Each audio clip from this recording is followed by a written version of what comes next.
It's another edition of Time About the Movies, and today we're taking a look at the movies on November 17th, 2000. And I'd say it was a pretty big weekend for some pretty impressive movies that would later go on to have some lasting legacies to them. Four movies in particular.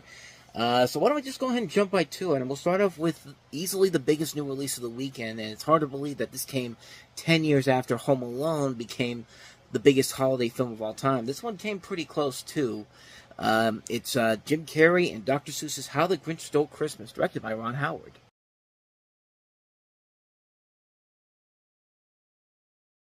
Yeah, I don't think I really need to tell you what the story is of this movie. I mean, it's pretty much what you think it is. It's a story about the Grinch, played by Jim Carrey, who is a nasty creature that hates Christmas and plots to steal it away from the Who's, who love it so much. And they add new elements to it this time around by making Cindy Lou Who more of a character in this one. Like, she's a little bit older than she was in the animated short and in the book. She wants to know what Christmas is all about and why the Grinch hates it so much. And it's part of the many things that they add to this movie. So, like I said, this was directed by Ron Howard, produced by him and Brian Grazer. And it was a big success when it came out. It was the #1 movie at the box office for the majority of the Christmas 2000 season, grossing over $345 million worldwide. It won the Oscar for Best Makeup, which, I mean, come on. I mean, even if you didn't like the movie, the makeup in this movie is kind of pretty awesome, especially on the Grinch. But was also nominated for art decoration and costume design. So with all that in the record books, people often choose the animated special over the movie. And honestly, what can I say about that? I mean, that's the original animated one. The '66 one is still the definitive version of the Grinch, no matter what happens here. But does that mean this one's an all-around mess, as bad as everyone makes it out to be? Let's take a look at it as a whole first, before we can really delve into my overall final thoughts on the film. Let's look at the positives first. The city of Whoville looks pretty cool. It's very reminiscent of the book and the animated special, and even Mount Whoville's looks are impressively similar to the book and the cartoon. You can definitely tell the filmmakers wanted to make something that looks as close to the Seuss book as they could, and I thought they did a pretty good job with it. Second, when the film follows the story and doesn't focus on the newer additions to the plot, it does its job pretty well. It pays a good homage to the original story. There are some new additions that I did think kind of work. I liked the fact that we found out the real reason why the Grinch hated Christmas so much in the Who's is because the Who's made fun of him, and he basically just swore him off after a really bad experience around Christmas time. And then there are other new additions that are really bad, but we'll get to those later on. Lastly, I think Jim Carrey's perfectly cast as the Grinch. He just fits that role well, acting-wise, and in the way the character looks. You could easily see why the Oscar for Best Makeup went to him that year, because that guy had that on for so many hours a day, had to put it on for a number of hours beforehand, and like, for anybody to go through that, I mean, you have to give those people credit for making that work, and especially Jim Carrey, for making that work as well as it could be. I mean, better than the casting of people that they were going to get for this. Like, literally, they were going to get Jack Nicholson and Eddie Murphy for the role of the Grinch, which, yeah, that would have been very, very, wouldn't have been great. Would not have been great indeed. I think Anthony Hopkins' narration also is a nice touch added to here, and I do like Taylor Momsen as Cindy Lou Who. I think it's a nice addition to her, having her more of a role in this, as she's the only Who character you end up really giving a crap about, which brings me to a lot of the negative points of the film, and trust me, there is a lot of them. It starts with the fact that the good majority of the Who's are way too meaner than they should be. I mean, in the original short and books, the Who's love Christmas as a time for family and friends to be there, but here, they just look at Christmas as a time to give presents, win lighting contests, and everything against the true meaning of Christmas. I mean, they have to add to this expanded story. I get it, but there are better ways you could have kept the spirit of the original book and the cartoon than this. I mean, I think that's something that the Illumination film did a lot better, which I'll talk about that towards the end here. But in addition, as great as the makeup is, the Who's look really weird. Like, the noses they put on them are just really pointless. The Who's look like normal people except for their hairstyles. I mean, was there a purpose for this change? Because I certainly don't see it. A lot of the newer things they add to the movie are completely pointless, but the one segment that I absolutely despise, I think it's the most pointless segment in the whole movie, it's the Whobilation sequence. It's an entire 30-minute sequence, a half an hour where they have this huge celebration. Cindy Lou invites the Grinch down to the party, and he accepts, and it looks like he finally has a reason to be happy until the mayor who bullied the Grinch as a child proposes to Martha May, played by Christine Baranski, who the Grinch had a crush on as a kid, and thus causes the Grinch to cause havoc around the town and go back to the way it was before the party, thus creating the ultimate waste of time I have ever seen in a movie. Like, literally, nothing changes between the start of that segment to the end, and it has absolutely no purpose to the story, and you could have taken it out. So you wouldn't have 30 extra minutes that are completely pointless. It's the ultimate waste of time, and one of the reasons why the movie plays for 2.5 hours on TV stations during the holidays, it serves no purpose to the story. You really could have just gotten rid of that whole sequence. Nobody would have noticed anything. It's one of the stupidest sequences that the film felt like it needed to have, and it shouldn't have been added to the film whatsoever. I mean, it's just, again, the Illumination one did it better because it didn't have to add that long segment of pointlessness. Like, there's a jubilation scene in that movie, but it's very short and sweet, kind of gets to the point of what they're trying to establish here and just moves on. And, it's a span of 5-10 minutes maybe, but this is completely ridiculous. And yeah, this movie has a ton of flaws to it, but in terms of the other Dr. Seuss adaptations that have been released, Cat in the Hat and Horton Hears a Who and the Lorax, this is still the second best of the four, next to Horton Hears a Who. Actually, third best probably, because I go back and forth. Okay, it's kind of hard to go back and forth on which Grinch version I like, because yeah, I like the Illumination Grinch a lot. I actually, for the longest time, thought it was their best overall film as a studio. But the more I think about it, yeah, I would say the animated 2018 Grinch movie was better. That was probably the best movie of the Dr. Seuss films that we've had in the 21st century. But again, nothing ever tops the original film, the original short. Nothing will ever top that. The 2018 Grinch is probably the best one we've gotten since then, and this would probably be in third. But then again, I would rather take the Benedict Cumberbatch one and this one over the Mike Myers Cat in the Hat, which is a horrible movie, and then Dr. Seuss's The Lorax, which is a hypocritical mess and in my top 30 least favorite movies of all time. But this would definitely be up there. I think there is a lot more to this that I actually really do admire about it. I like the music by James Horner.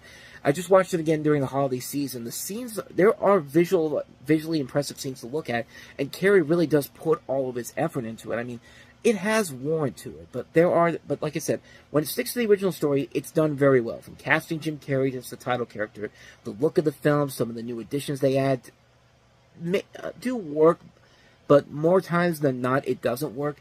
Everything else kind of falls flat big time. It's a movie that you could have easily taken huge chunks out of, and you would have had a watchable movie, but it's one of those ones where it's just it's certainly not a bad, it's not a bad movie, but it's definitely not it's definitely not a good movie either. It's a very mixed bag of a film, and certainly a movie that I wouldn't say is one of the great Christmas movies, but if it's on TV every once in a year, I will pop it on. But like I said, I do like the 2018 Grinch one more, even though there are elements to that one I don't really like as much. I think, comparing Grinches, I think Jim Carrey's Grinch is better than Benedict Cumberbatch's Grinch, because the Grinch in that one really is not a guy that really hates Christmas. He just hates people, and yet, despite that, he still is more than willing to go down to the town to go get groceries and interact with some people that he really doesn't like. It just doesn't make a whole lot of sense. He's kind of an introvert in that case, but in terms of a story, it works better there, but here, I will say Jim Carrey's the better Grinch over Cumberbatch, but I thought it was alright. I think it's a good movie. Once every Christmas, it's fine to watch, but never anything afterwards. So, yeah. On to the next film, and that is Rugrats in Paris the movie.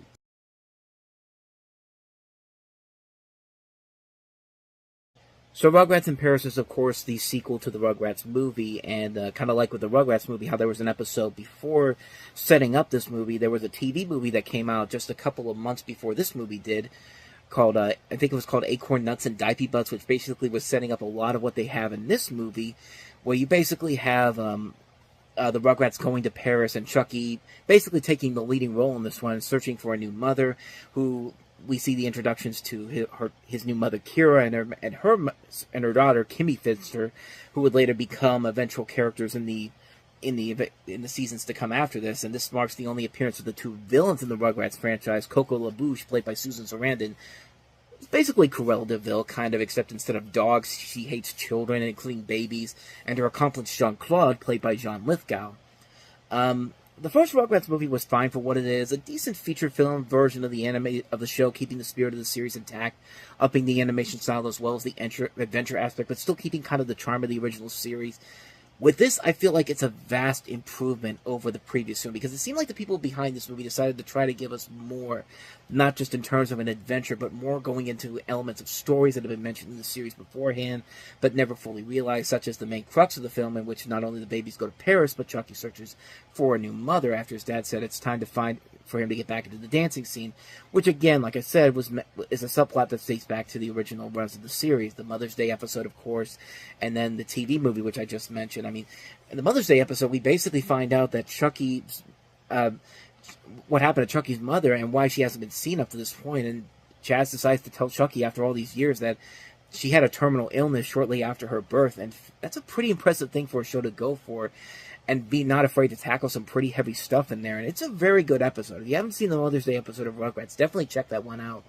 And a lot of the emotional moments in Rugrats in Paris do work very nicely. There are a lot of really good quiet moments. The beautiful animation that's in this movie. Like, there's that great scene where Chucky's looking out of the airplane and the clouds show him and his mother. And it's some really nice CG animation that they put in there. Overall, the animation looks a whole lot better than the first movie does. I think it adds to a lot of the enjoyment factor of this film over the first film. The little bit of the downside that I have with this is there was the big climax. You gotta have a big climax. Of course, it's a sequel, but it's also a Rugrats sequel. So you have the kids inside this big Reptar animatronic from basically the equivalent of Euro Disneyland, Euro Reptar Land, and it runs amok all over Paris. I'm not gonna lie, it's a little too over the top, even for a kids movie. It leaves you asking so many questions, like, most notably, why the hell is there room at the top of this robot for a baby to control this giant robot around? And, like, it's creating havoc all over Paris, and it's just like, it's kids movie logic, I get it, but still, I have to ask that question about this movie. But overall, when you really look at the film in general, it is definitely a vast improvement over the previous film in terms of the better animation, better storytelling, better visuals, better music. It's just more nicely done, well put together. You can see a lot more effort being put into the final product, and it works very well. If I have to pick the best overall Rugrats film of the three films, this is definitely my choice for it. It's definitely a vast improvement over the first movie, and I recommend it. Rugrats in Paris, the movie. So with that said, on to our next film, and that is Arnold Schwarzenegger in The Sixth Day.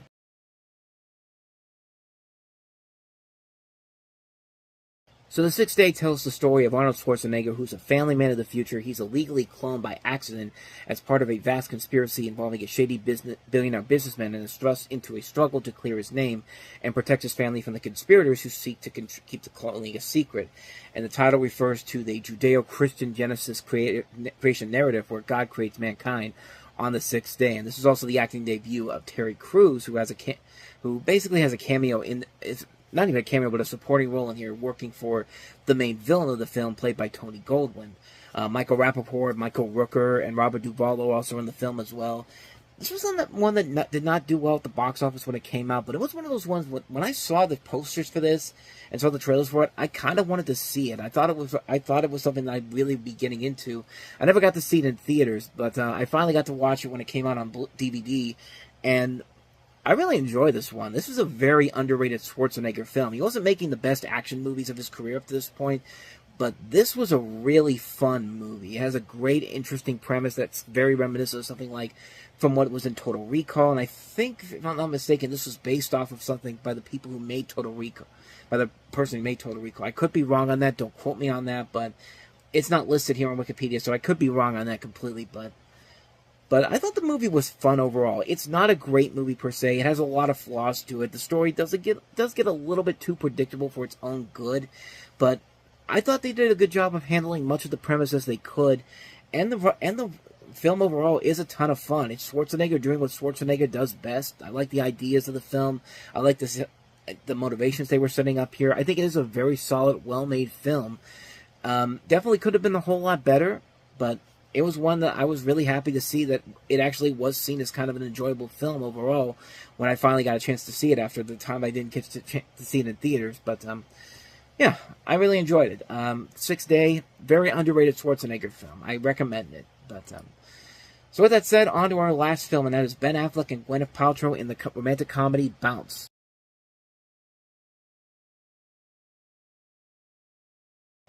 perhaps the term romantic comedy in quotation marks would probably work better. But in this, you have Ben Affleck, who plays a guy who has just signed an airline in Chicago as a big client, but is ironically delayed at the airport, waiting for a flight on LA at that same airline. He meets a fellow passenger named Greg, who opts to be bumped, even though it means missing an activity with his oldest son.